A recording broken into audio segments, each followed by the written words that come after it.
The employer must assign one or more supervisor to assist the SHU in any investigation or OSH-related activity when needed. This support ensure OSH issues can be handled quickly and efficiently. All right, now let's look at one of the most important part of this topic, which is the duties of a safety and health officer stated under Regulation 18. So, SHU has several responsibilities, and each one plays a direct role in keeping the workplace safe. First, the SHU must advise the employer on all safety and health measures. Okay, this means the SHU is the main person who give guidance on what needs to be done to prevent accident and protect workers. Next, the SHU must inspect the workplace to identify any hazard that could cause injury or harm. This inspection must be done regularly and thoroughly. And the SHU must also investigate accident, okay, near misses, dangerous occurrence, or cases of poisoning and disease. This is important so the employer can take corrective action and prevent the same issues from happening again. And the SHU must also assist the employer and the safety and health committee in planning, organizing, and implementing OSH program at the workplace. This include campaign, briefing, training, and emergency drills. Okay. Another responsibility is to act as the secretary of the safety and health committee. So this involves preparing meeting minutes, documentation, and ensuring smooth coordination. So the SHU must also assist the committee during inspection and collect, analyze, and maintain safety and health statistics, such as accident data and risk assessment record. And the SHU must assist any officer enforcing the act, usually from DOSH department, during investigation or official visit. And finally, the SHU must carry out any other safety-related instruction given by the employer as long as they follow the law and support workplace safety. So in short, the SHU is the central figure who ensures safety is managed, monitored, and constantly improved in the workplace. All right, let's wrap up this section with quick summary of what a safety and health officer actually does in an organization. So under the SHU Regulation 1997, the role of SHU is quite broad, and here you can see the main function summarized. SHU act as an advisor, giving guidance to the employer on safety and health matter, and they also serve as an inspector or auditor, okay, making sure the workplace complies with safety standards. And they take on the role of a coordinator and organizer, helping to plan and manage OSS program and activities at the workplace. Okay, the SHU is also an investigator looking into any accident, near misses, or dangerous occurrence. And apart from that, they may function as a secretary, okay, secretary to the Safety and Health Committee, a reporter who record and communicate OSH finding, and even a magistrate in the sense of enforcing compliance under the Act. And finally, the SHU also plays the role of quality checker, ensuring that all safety-related action and system are properly carried out. So overall, the SHU carries multiple important responsibilities, all aimed at maintaining a safe and healthy working environment. Okay, SHU need to submit report. So on this slide, we are looking at Regulation 9, which explain the reporting responsibilities of a safety and health officer. So, SHU must submit a report to the employer by the 10th of every month, and the report must include several important elements. First, the report should state any action taken by the employer to comply with the act of the regulation. And second one, it must include method used to establish and maintain a safe and healthy working environment. Third, the SHU must report the number and type of accident, including how many people were injured, both lost time injuries and non-lost time injuries. Next, the report should mention any machinery, plant or equipment, or any manual labor activities that could potentially cause bodily injury. The shoe must also document any machinery, plant, or maybe PPE required to minimize risk. Okay. In addition, the shoe should recommend any alteration, okay, that may improve safety and help performance.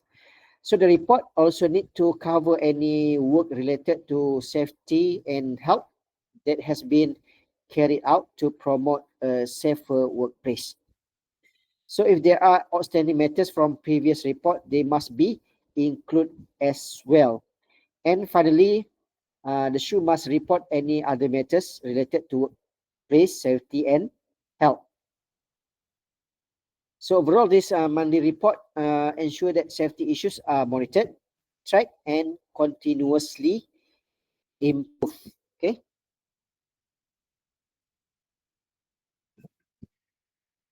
Okay. Next, action to be taken by employer on report under Regulation 20. So employee, after receiving the report from the SHU, shall first they need to discuss the report. Okay, the employer shall discuss the report, the contents of the report with the safety and health officer within 2 weeks. Okay, within 2 weeks uh, after receiving it, to ensure understanding and clarification of safety and health issue raised. Second, countersign the report. The employee shall countersign the SHU report to officially acknowledge receipt and acceptance of the information submitted. And then record keeping requirement. The employer must keep the SHU report for a minimum of 10 years. Okay, 10 tahun kena simpan at least the report as required under Regulation 20. This ensure proper documentation during inspection, audit, or prosecution, or accident investigation. Okay, next is death, sickness, and absence of show. All right. Uh, According to the regulation, if the shoe is unable to work, whether due to death, sickness, or simply being away from work, so the DG may issue a written certificate that allow the employer to continue operation without shoe for a period not exceeding 3 months. Okay. So essentially, the law understand that unexpected situation can happen. Okay, in cases where the SHU cannot perform his duties, the company is given a temporary allowance to carry on working, but only with official approval and only for up to 3 months. After that, the employer must take action to appoint a replacement of SHU. Okay, penalties. Okay, let's now look the penalties under the updated OSHA 2022. The penalties for non-compliance have been significantly increased. Previously, the maximum fine under OSHA was RM 50,000 ringgit, but now the fine has gone up to RM 500,000 ringgit, which is 10 times higher from the previous one. So this clearly shows that the government wants employers to take safety and health responsibilities very seriously. Okay. In addition to the fine, the act also allows for imprisonment of up to 2 years. So non-compliance is not just costly; it can result in jail time. Another important point here is that failing to appoint a safety and health officer when required or obstructing a SHU from carrying out their duties can also lead to heavy penalties. So the main message here is simple. OSHA 2022 is stricter. The penalties are tougher and everyone, especially employers, must comply to avoid legal consequences and to protect workers safely. So this slide introduced the Occupational Safety and Health uh, Orders 1997 under subsection 29 in bracket 1 of the Occupational Safety and Health Act 1994. The minister has the authority to make specific orders to support the implementation of the act. So this particular order is officially known as the Occupational Safety and Health Order 1997. It outlined the legal provision and requirement related to the appointment, role and responsibilities of safety and health officer or SHU in Malaysia. So the order also state the date this law came into effect, which is 22nd August 1997. From that date onwards, all requirements under this order became legally enforceable. So who is a SHU officer? All right. Under this order, the law gives a very clear description of who an OSH officer actually is. So first, a person can only be considered an OSH officer if they are fully registered with TOSH.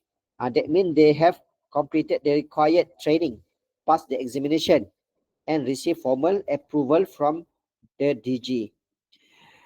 Okay, second one, the OSH officer must be competent person, meaning they have the skill, knowledge, and experience to manage workplace safety and health effectively.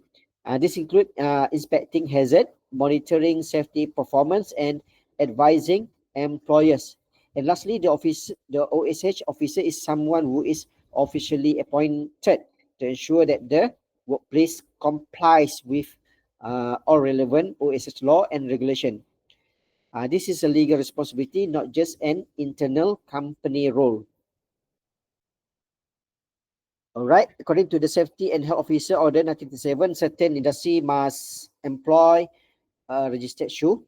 This include large construction project above 20 million, engineering project above 20 million, and industry with high number of uh, employees such as shipbuilding, petrochemical, chemical, boiler manufacturing, metal, wood, and cement industries. Any manufacturing industries with more than 500 workers must also appoint a SHU. The purpose is to ensure proper supervision and enforcement of safety and health practices at the workplace. All right, let's wrap up everything we have learned today in a simple way. First, under the 1997 regulation, the law explains who a safety and health officer is, how they are appointed, what their responsibilities are, the process of their registration. Next, the employer is responsible for appointing and SHU, but this is mainly required for high-risk workplaces such as construction, engineering, chemical plants, and other industrial listed in the first schedule. Then we talk about the duties of and SHU. In simple terms, should give advice to the employer, monitor safety and health at the workplace, investigate accident, and help the safety and health committee uh, carry out their tasks. And finally, under OSHA 2022, the coverage is expanded. Okay, expanded meaning the law now applies to almost all workplaces, and the penalties are higher. Okay, and the SHU role has become more important, especially in ensuring proper risk management and legal compliance. All right, that's it for today. Ini pendek je. Any question?